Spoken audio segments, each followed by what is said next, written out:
আসসালামু আলাইকুম। আমার পেজে আপনাদের সবাইকে স্বাগতম।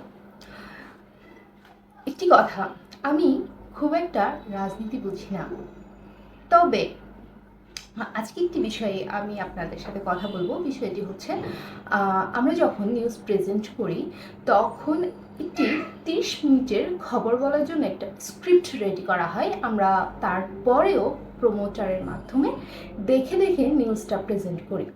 তো 30 মিনিটের একটি নিউজ, 30 মিনিটের কয়েকটি বিষয় আমরা গুছিয়ে বলার জন্য স্ক্রিপ্ট রেডি করি এবং তা দেখে দেখে বলি।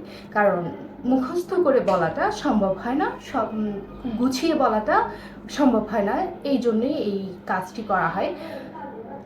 তবে এখন যে বিষয়টি আমি আপনাদেরকে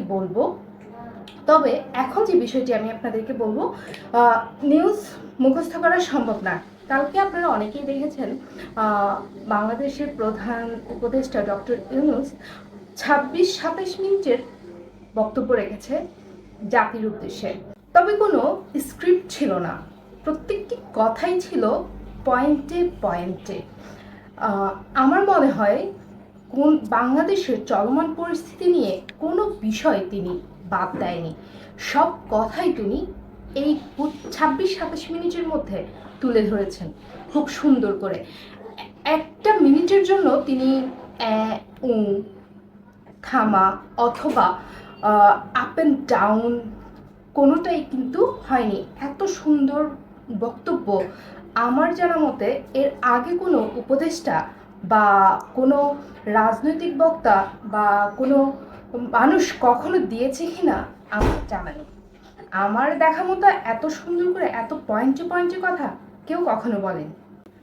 এর আগে অনেকের বক্তব্য আমরা শুনেছি, বিরোধী দলীয় মন্তব্য ছাড়া কেউ কখনো কথা বলেনি। এত সুন্দর করে মার্জিত ভাষায় টু দ্য পয়েন্টে কিভাবে বক্তব্য রাখতে হয় তাই শেখা উচিত ডক্টর মোহাম্মদ ইউনূসের কাছ থেকে। 30-27 মিনিটের এই বক্তব্যে তিনি কোনো কথাই বলতে ভুলে নাই। পয়েন্টে পয়েন্টে তিনি সব কিছুই তুলে ধরেছেন। বন্যার কথা, গুম হত্যা, আয়নাঘরের কথা, শহীদদের কথা, বহুমূল্যের কথা, আহতদের চিকিৎসার কথা, সব কথাই তিনি তুলে ধরেছেন। আমার মনে হয় কথা বলা ওনার কাছ থেকেই শেখা উচিত।